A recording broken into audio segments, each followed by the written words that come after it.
You released this letter as well, calling for unity. And you're asking the other presidents to stand with you. What's been the response? Thank you so much, Lawrence. Thank you for having me, and thank you for coming to Yeshiva University. This is the home base of the pro-Israel community in America, and it's so fitting and meaningful that you're here doing the show on our campus. I have to say that I have been so inspired by the response by college presidents, college university presidents across the country. We have formed a coalition of publics and privates.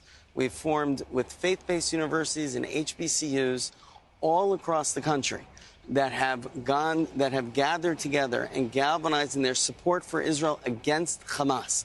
There are two principles that our statement is based on. One is that Hamas is a terrorist organization. It's very important for people to understand that Hamas's mission is simply to destroy the Jewish state and kill all of the Jewish people. Simple, that's it. This is a group that is not interested in a two-state solution, but the final solution. That is the first principle.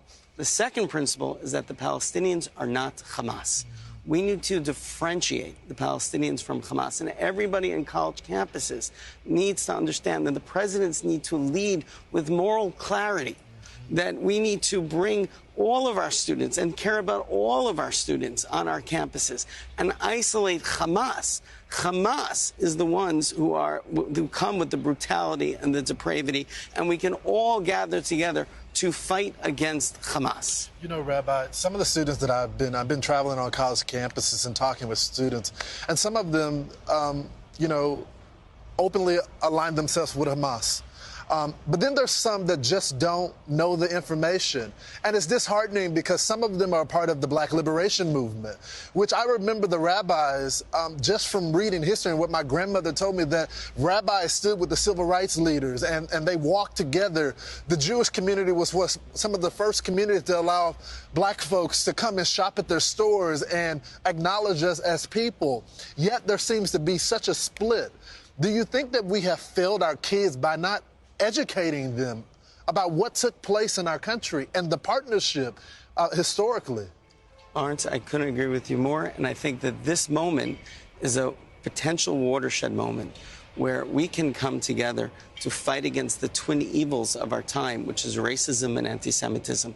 I'll share with you a conversation I had with somebody who I consider like a brother.